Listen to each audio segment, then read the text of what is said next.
So today, the Common Core standards, we are going to be solving right triangle trig with the trig inverse. What does that mean? Okay, what does that mean? Well, the inverse is the opposite. And the opposite of what we've been doing is finding the angle. So yesterday we used the angle to get a side. The inverse today is we're going to find angles. Okay. Earlier we talked about this button here, the trig inverse. So when I say trig inverse, there's really three of them. There's the sine inverse, there's a cosine inverse, and there's the tangent inverse. Okay. So we want to use any of those three to find an angle. Of course, it depends on which one we use. And of course, the one we use comes into using the correct trig ratio. Whether or not we have the opposite or the hypotenuse or the adjacent. It depends on which pair of numbers we have. Okay. So what I did is I wrote down the steps on the board. Okay. So I want you to notice on the board two things. Okay. Yesterday's notes, if you know an acute angle. Okay. So if I look at our warm-up here, I knew an angle, right? So I went through the notes from yesterday. I went, through all of this. Today, we don't know an angle. In fact, we look at angle PIG. We don't know angle I or angle P. So what we're going to do is follow the notes where it says, don't know an acute angle. So we're going to use this set. We're going to use the set on the left-hand side, my left-hand side. So it's step one. Still, it always starts with the angle. It always starts with the angle because the angles then tell you the name of the sides. It gives you the names like opposite, adjacent, or hypotenuse. Okay, so step one, we're going to pick an angle to solve for. Okay, it doesn't matter to me. Felicity, which one do we want? P or I? It does not matter. Okay, she says I, so let's circle I. Okay. Step two, it says use the two given sides. Well, I have a 7 and a 10. I know those, so I'm going to circle those. Are my known sides, right? But what are the name of those sides as far as opposite, adjacent? Yeah, I heard adjacent and I heard hypotenuse. Everybody agree with that? So, step three, set up the correct trig ratio. So, I've got adjacent hypotenuse. I look up there. It's got to be cosine, right? Yeah. So, I want to set up cosine. But instead of cosine, let's go cosine -1 or cosine inverse, okay? Because we want to find the angle. And it says it right there, use the trig inverse, okay? Sine inverse, cosine inverse. So we're going to go cosine inverse of the fraction. Well, what's the fraction? It is the adjacent over the hypotenuse, right? Because we're going to set it up like it says, adjacent over hypotenuse. We're going to say cosine inverse of the 7/10. We're going to make sure we're in the right mode, degree mode, right? Degree mode. Okay, and if we're not in degree mode, then we're going to get the wrong answer by doing everything correct, which is going to be a bummer because you do the problem right but get it wrong. You don't want that. So we check our mode. Okay, make sure we're all in degree mode. Okay, and I'm just going to go ahead and push cosine inverse. Okay, everybody do this with me. Okay, cosine inverse. Make sure you get that little -1. So second, it's in blue. So you're going to hit the blue first. Hit the blue button first, and then the cosine inverse. Okay. Blue button, cosine inverse. Okay, everybody got that? I'm just going to go 7 divided by 10. Close my parentheses. Okay, and enter. So 45.6 degrees. Does that answer make sense? Is that a viable answer? Yeah. Yeah, I think so. It's an angle, right? So I'm going to say that angle I then is going to be a 45.6 degrees. All right, perfect. Easy. Now, there's still more to find. I could find angle P, and that's pretty easy, right? Angle P, I know these two angles must add up to 90, right? So the easiest way to find angle P is just go 90 minus my 45.6. Okay, 90 minus 45.6. And I get an answer of about angle P to be about 44.4 degrees. Okay, how am I doing? Not bad. Then the last thing I need to do is find little I, this side right here. There's two ways to do it, but I'm going to use Pythagoras Theorem this time. I could use trig, But I'm actually going to use Pythagoras Theorem because I've got 10 and 7. Those are nice numbers, right? So instead of using trig, and you can use trig, and we'll get the same answers or close to it. I'm just going to use Pythagoras Theorem. I'm just going to go, okay, well, you know, I squared plus 7 squared equals 10 squared, right? And I'm going to have I squared is equal to 10 squared minus 7 squared. Calculator, right? 10 squared minus 7 squared, and I think 51. So I'll take the square root of 51. And I get an answer about 7.14 for little I. Thumbs up, thumbs sideways, thumbs down. I want to see. Okay, good. Good. Okay. All right, now, example 2. First of all, what makes these two examples different? This time we have the angle. Okay, this time we know the angle. Okay, so I look up at the board, and if I already know the acute angle, I want to do what I did yesterday, right? I know the angle. I don't need to find an angle, so let's just do what we did yesterday. Okay, so yesterday we said step 1, pick an angle. Well, let's pick the 72. We know it says use the known acute angle. Let's use the 72. Step 2, use the given side. Let's use the 21. Step 3, so we can either find little c or little a. Hayden, what do you want to pick? Little a or little c? I don't care. Little a. Little a. Hayden has forced us to use tangent. Okay? Oh, wait, no, little c. Then you're going to force us to use sine. It doesn't matter. I like sine better. Okay, I don't know why, but we'll pick c. Okay. Sorry. All right. Hayden likes sine better. Okay. All right. We'll come back and find that one later. Okay. So we have the opposite, right? You guys agree? The opposite, and we got the hypotenuse. So since Hayden likes sine so much, we're going to use sine. So we go sine of theta, which is really sine of 72, is equal to the opposite, which is 21, over the hypotenuse, which is c. When the variable's on the bottom, we divide, right? When the variable's on the bottom, we divide. So we switch places with them. We'll have c is really equal to 21 divided by sine of 72. We'll go to 21 divided by sine 72. Because Hayden likes sine, we get about 22.1. Does that answer make sense? If I look at the triangle, does that answer make sense? Well, if that's 21, that could be 22, couldn't it? Yeah, it does make sense. Okay, so it's a good answer, right? I want you to make sure that when you do the next quiz, when you get an answer, ask yourself, does this make sense? Don't just throw down an answer and say, okay, well, whatever. Because if it doesn't make sense, go back and find out what you did wrong. Okay, now, what else can we find? Angle A, right? So angle A is going to equal 90 minus our 72. What's that, 18 degrees? Okay. And then lastly, Hayden, we're going to have to find little a. But we could use Pythagoras Theorem, or we could do a little bit of trig. I'm going to use trig. The reason I like to use trig is I think it's easier.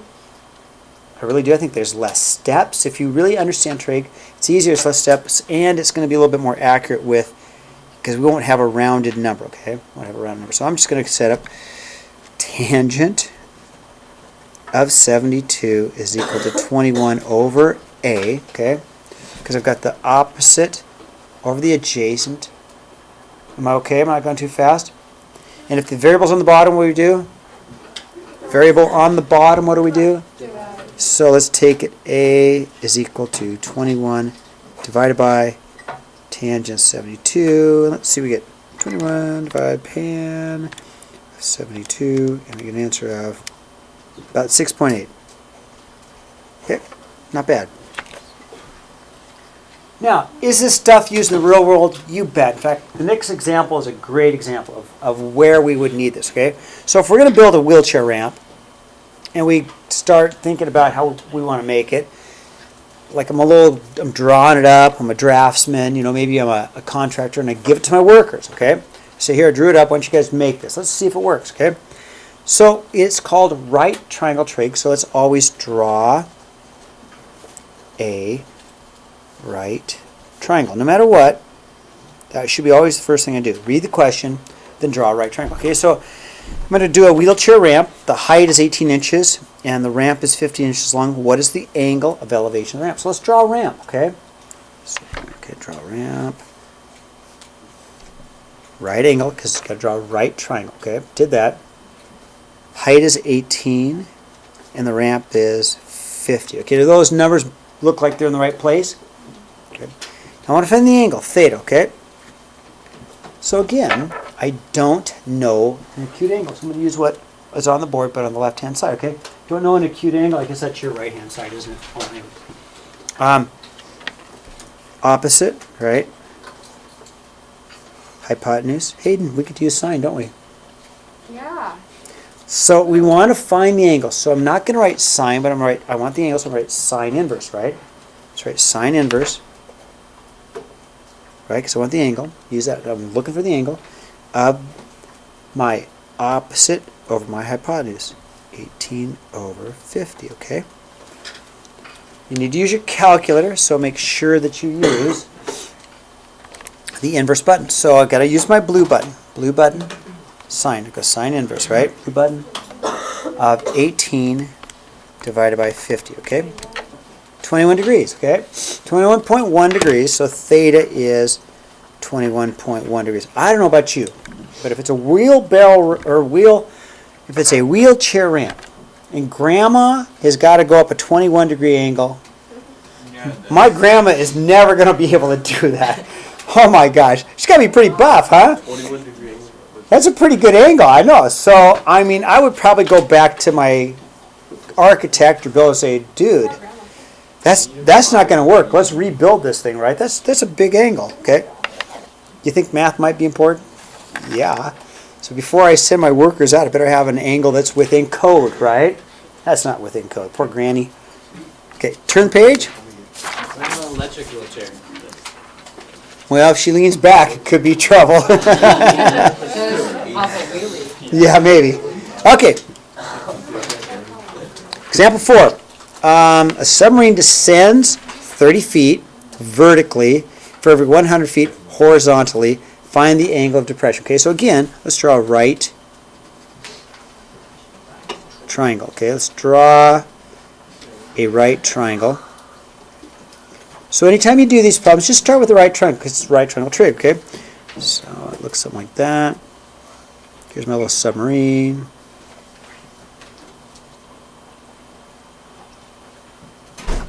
Put some torpedoes on it. Okay, there you go. So right angle. 30 feet vertically. So let's put the 30 there. Horizontally 100 feet. Let's put the 100 here, okay? Does that make sense? 30 feet vertically. It drops 30 feet for every 100, okay? So what is the name of these sides? What's the name of the 30? Adjacent. Opposite. Opposite, right. What's the name of the 100? Adjacent, right? Okay. So that's okay. So the angle theta, we've got opposite adjacent, sorry Hayden, it's going to be tangent, Okay. got to be tangent. But we're not going to write tangent because we want to find the angle, right? So what are we going to write instead? That's right, Arthur. So we're going to tan inverse of the opposite over the hypotenuse, which is the 30 over the 100, because you need to find the angle, so you use the inverse, right? We've got to use that little inverse, okay? So use my calculator, tan inverse 30 divided by 100. About a 16.7 degree angle. And that's probably okay on a submarine. We might have to hold on, but we're in a submarine, right? So the angle is 16.7 degrees because it's an angle. Not bad? Okay, last problem. Yep. So 5. We've got a triangle that has side lengths of 8, 8, and 4. Okay, wait a minute. 8, 8, and 4, it's isosceles, okay? It is an isosceles, okay? I know for sure this is an isosceles triangle, okay? I know that. So let me draw it like this. 8, 8, and 4. How does that look? Does that look like it could probably work? I mean, it's not perfect, but it'll work, right? Okay, we want to find all the angles, so let's label it, okay? How about ABC, or do you want something like PIG? I don't care. What do you want? Give me a 3-letter word. DOG. DOG. DOG. Why not? we had triangle DOG. So we need to find angle D, angle G, and angle O. So here's one of the things I know. If it's an isosceles triangle, I remember from geometry that these two angles have to be equal. Do you remember that? Remember that from geometry? So base angles of an isosceles triangle are congruent. And O is, I don't know what O is, but I do know if I can find these two, I can subtract from 180, right? Well, I've got a problem because we are doing right triangle trig, but I don't have a right angle. I don't have a right triangle. Cut it in half. Cut it in half. Because it's an isosceles triangle, it cuts it directly in half, doesn't add 90. So let's just go ahead and take a look at just this triangle over here for right now. Let's do a little work on this triangle here. Draw it over the side. Okay, let's see what we got. There we go. 8, 2, right? Let's call this A for the altitude. You okay with that? A for the altitude? Altitude's like height. All right. So, first of all, we need to know the angles. Well, I need to know angle G. Angle G. Well, if I need to find an angle, I'm going to have to use the inverse symbol, right? If I need to find the angle. So, let's use our two given sides, 2 and 8. The 2 is the adjacent side, and the 8 is the hypotenuse, okay? So, I'll use my adjacent, my hypotenuse, which means I have to use cosine. But not cosine, I want an angle, right, Garrett? I need an angle, so if I need an angle, which one of these am I going to push? The inverse, right? If I want to find an angle, I've got to hit the inverse. So I'm going to write cosine inverse, because I need my angle of my adjacent, or my hypotenuse, 2 over 8. You don't need to reduce these, because your calculator will just deal with it, okay? So let's just use our calculator, okay? So angle G, cosine inverse, 2 divided by 8, right? Yeah, 75.5. So angle G is 75.5 degrees. And angle D also, right? You guys agree? Angle D? And angle D is also 75.5 degrees because it's an isosceles triangle. These two angles are equal. Base angles. Right. And then angle O? Yeah, so we're going to go 180 minus 2 times my 75.5, right? Because I'm going to go, 75.5, add them up, subtract from 180, get the last one. So what is 180 minus 2 times that? What'd you get, 21? 29 degrees. Okay, I believe you. Okay, there you go. Okay, not bad. Okay, so I have a worksheet for you today.